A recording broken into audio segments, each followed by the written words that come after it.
Hello दोस्तों, कैसे हैं आप सब? केम छो? आप सभी का स्वागत करती हूँ मैं Sanam Patel. Praise the Lord.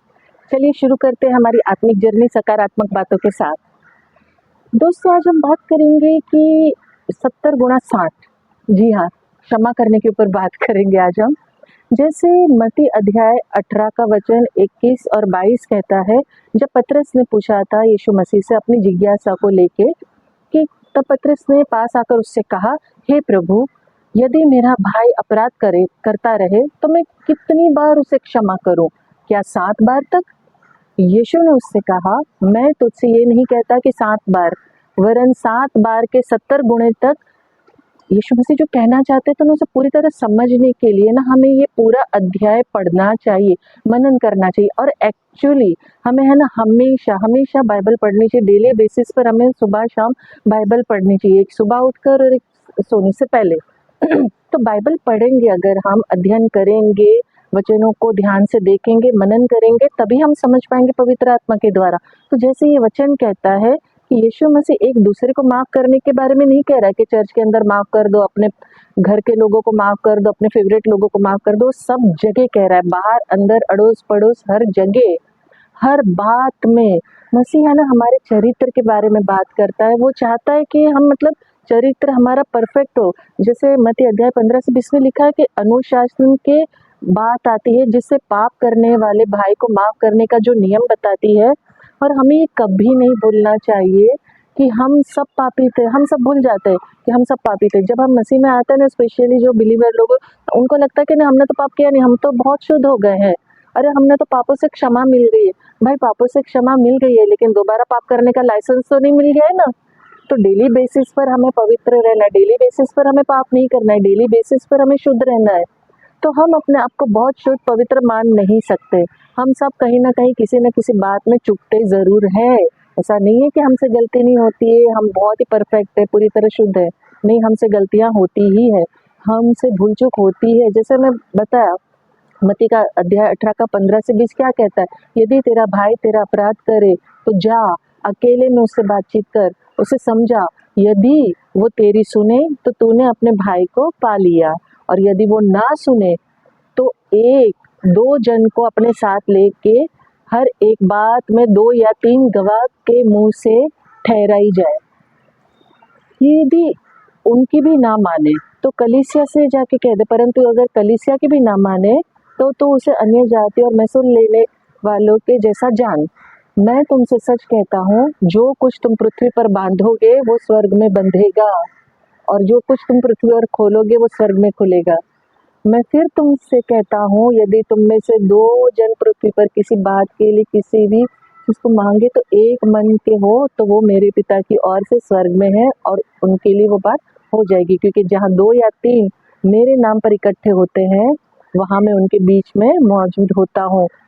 तो परमेश्वर बहुत स्पष्ट, बहुत क्लियर है। एक सिंगल पर्सन के लिए बात नहीं कर रहा है, वो हर किसी के लिए बात कर रहा है, अपने भाई के लिए।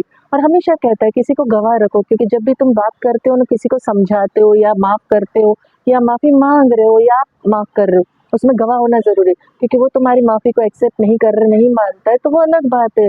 लेकिन आपने अपना काम किया, अपने चर्च के लोगों को, अपने परिवार के लोगों को, अपने से जुड़े हुए लोगों से बात करो। और जो कुछ भी आप यहाँ करोगे ना इस धरती पर, जो कुछ भी अच्छा बुरा, वो सब रिजल्ट आपको ऊपर मिलने ही वाला है। बहुत लोग कहते हैं ना कि मतलब नहीं, यहाँ का यहाँ है, वहाँ का वहाँ नहीं। वचन हमें स्पष्ट बताता है, जो यहाँ बांधोगे वहाँ खुलेगा, बंधेगा, जो यहाँ खोलोगे वो सर पे खुलेगा। बहुत क्लियर है, सारी बातों को हमें समझने की जरूरत है कि हम भी पापी थे, हम सब ने पाप किया है, हम सबके अंदर कहीं ना कुछ को खोट कमी घटी है।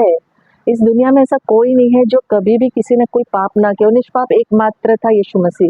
पतरस खास रूप से क्षमाशील दया रूप मन रख के पूछ रहा था कि क्षमा 7 बार देना चाहिए, क्योंकि उस समय जो यहूदी रब्बियों ने सिखाया था पुराने नियम में कि किसी को 3 बार से अधिक क्षमा करना आवश्यक नहीं है, मतलब जरूरत नहीं है।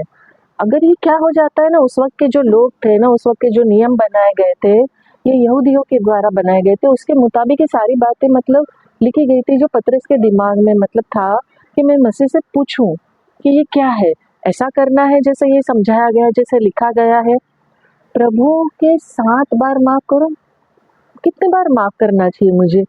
तो जैसे मैंने बताया कि यहूदियों ने लिखा था, आमोस में लिखा हुआ है अध्याय 1 में वचन 3 से 13 आप लोग पढ़िएगा तो आपको समझ में आएगा, क्योंकि पढ़ने से ज्ञान ज़्यादा बढ़ता है।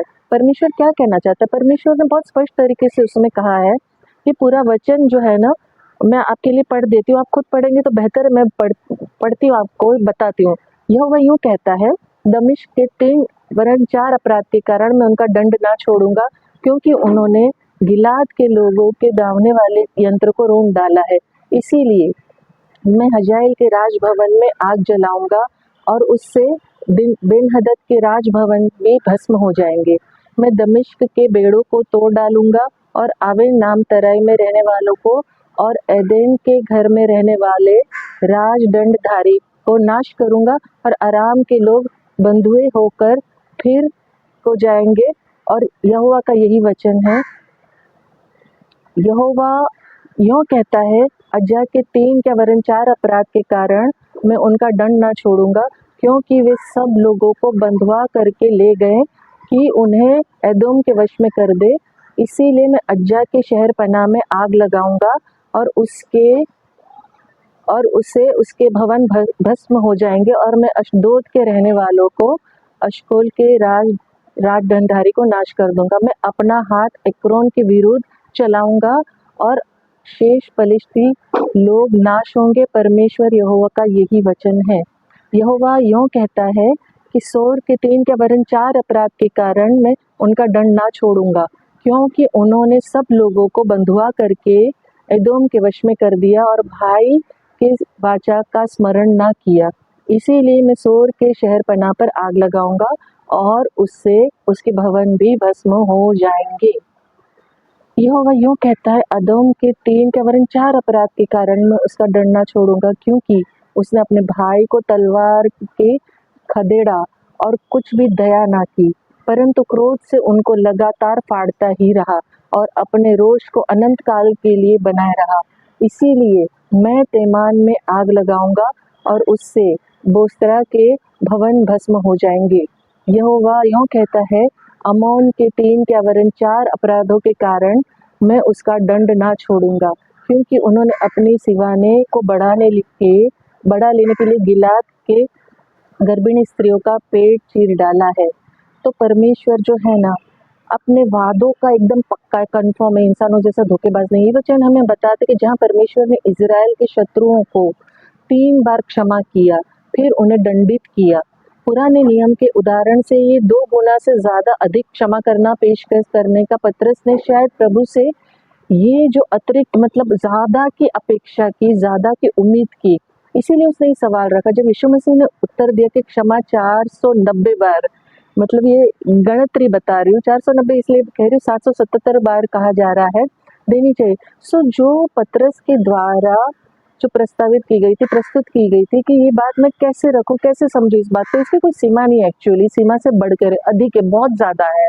ये सुनकर सुनने वाले जो शिष्य थे उस वक्त उनके साथ थे, जो मसीह के साथ, उन सबको आश्चर्य हुआ ही होगा, 100% हुआ होगा। क्योंकि जब मैंने ये खुद पढ़ा था ना, तो मुझे भी मतलब एक सरप्राइज हुआ था, ये अचंभित हुई थी मैं, इतनी सारी बार कैसे माफ़ करना यार, इम्पॉसिबल है। मतलब पर पर्सन मैं सोचती हूँ कि एक इंसान पूरी ज़िंदगी में 777 गुना मतलब कितनी गलतियाँ करेगा, इतनी तो करता नहीं, होती नहीं है, ज़िंदगी खत्म हो जाती। मतलब क्या लाइफ टाइम माफ़ करना है? हाँ, ज़िंदगी भर माफ़ करना है। बाप रे बाप, हर बार माफ़ करना है, हर गलती को माफ़ करना है। मुझे ये समझ में यार पूरी ज़िंदगी माफ़ करते रहना है। कोई भी व्यक्ति पूरे जीवन में इतनी सारी गलतियां नहीं करता है, क्योंकि जिंदगी इतनी लंबी नहीं है जितनी बार माफी लिखी हुई है, और अगर करता भी है तो भी माफ करना है।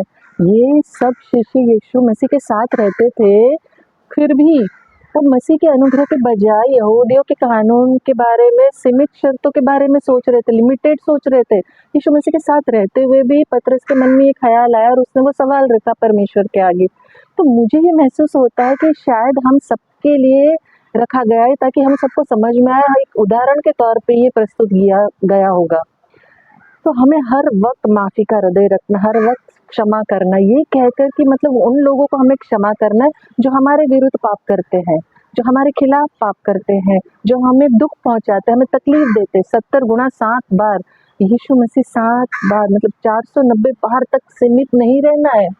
मतलब लगातार लगातार माफ करते रहना, ये एक ऐसी संख्या है, ऐसी गणना है जो मतलब व्यवहारिक तरीके से अगर सोचो तो मुश्किल है, मतलब परे है, बहुत सोच से परे, नामुमकिन वाली बात है ये, समझना सोचना इम्पॉसिबल है ये। क्षमाशील जो हृदय होता है ना, जो दिल होता है, क्षमाशील हृदय जो मसीह लोग होते हैं ना, जो मसीह को जानते, परमेश्वर के वचन पे चलते, परमेश्वर का भय रखते, उनसे प्रेम रखते, वही लोग क्षमा कर सकते हैं।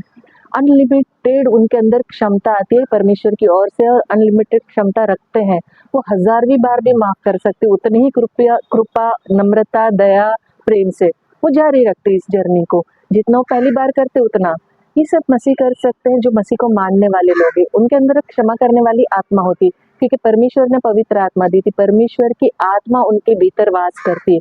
जो पवित्र आत्मा परमेश्वर की ओर से मिली है, वो हमारा मार्गदर्शन करती। मसीह लोग जो है ना, उनका हृदय होता है ना नम्र, हम्बल, प्रेम से भरा हुआ होता है, जो बार बार क्षमा कर देता है, माफ कर देता है और आगे बढ़ता है, क्षमता रखता है वो उतना। ठीक वैसे ही जैसे परमेश्वर ने भी हमें बार बार लगातार माफ किया है, करता है और करता रहेगा, हमेशा करेगा, क्योंकि आदि से अंत तक वो एक समान है। हम जब परमेश्वर के विरुद्ध इतनी सारी गलतियां करते, इतने सारे पाप करते हैं, उसके बावजूद भी वो हमें क्षमा कर देता है, माफ कर देता है। तो हमें भी कितना उत्सुक, उत्साहित होना चाहिए माफ करने के लिए, कितना हमारे अंदर पावर होना चाहिए कि जो भी हमारे विरुद्ध पाप करता है, जो भी हमें दुख पहुंचाता है, हमारे लिए बुरा करता है, उन्हें क्षमा करे, उन्हें माफ करे। इफिसियों अध्याय 4 का वचन 32 कहता है, और एक दूसरे पर कृपाल और करुणामय हो, और जैसे परमेश्वर ने मसीह में तुम्हारे अपराध क्षमा किए, वैसे ही तुम भी एक दूसरे के अपराध क्षमा करो। मसीह ने बहुत ही स्पष्ट तरीके से कह दिया हुआ है, क्लियर कहा हुआ है, समझाया हुआ है कि जैसे क्षमा को समर्पित तरीके से नहीं देना जाना चाहिए, मतलब जिसकी कोई लिमिट नहीं होती, जिसकी कोई सीमा नहीं होती है, उमड़ता हुआ, भरा हुआ, एकदम भरा हुआ हृदय के साथ, मतलब भरपूर प्रेम से, और सभी के लिए उपलब्ध होना चाहिए। ये नहीं कि मतलब जिसको आप पसंद करते हो, जो आपका फेवरेट है, जिससे आपको प्यार है, बस उसी को आप माफ करो, उसी को माफ करेंगे जो हमें अच्छा लगता है। ठीक वैसे ही जिसे परमेश्वर की असीम कृपा, असीम अनुग्रह हम सब पर है, हम सब पर वो उड़ेलता है, हम सब पर गिराता है अपने अनुग्रह को, वैसे ही जैसे मत्ती अध्याय 6 का वचन 14 और 15 कहता है, इसीलिए यदि तुम मनुष्य के अपराध क्षमा करोगे, तो तुम्हारा स्वर्गीय पिता भी तुम्हें क्षमा करेगा, और यदि तुम मनुष्य के अपराध क्षमा ना करोगे, तो तुम्हारा पिता भी तुम्हारे अपराध क्षमा ना करेगा। बाप रे बाप! तो आप चाहते हो कि आपको माफ ना करे? मैं तो चाहती हूँ, मेरे जितने भी पास्ट में या प्रेजेंट में या जो भी मैं करती हूँ, होती है, नहीं होती ऐसा नहीं। मनुष्य जो है, मैंने कई बार बोला, इंसान गलतियों का पुतला है, होता ही है। मैं तो चाहती हूँ मुझे माफ कर दे प्रभु, क्योंकि मुझे माफी चाहिए मेरे परमेश्वर से। इसीलिए परमेश्वर ने वचन दिया है कि वो भी तभी माफ करेगा जब तुम माफ करोगे, जब मैं माफ करूंगी तभी मुझे भी माफी मिलेगी। परमेश्वर बहुत सरल तरीके से समझाता है और बहुत सीधी बात करता है, लेकिन जो इंसान परमेश्वर से प्रेम नहीं रखता है ना, उसको इस सरलता में कठिनता ढूंढ लेता है, नजर आ जाती है उसको, है ना, हर चीज भारी लगने लगती है। सरलता सरलता नहीं, उसे बहुत सारी तकलीफें नजर आती है इसके अंदर, क्योंकि उसको परमेश्वर से प्रेम नहीं है। देखिए, जहाँ प्रेम नहीं होगा ना, वहाँ हर बात भारी लगती, कठिन लगती, तकलीफदायक लगती है, ऐसा मैं मानती हूँ, और ये हकीकत है, इसको कोई बदल नहीं सकता इस दुनिया में।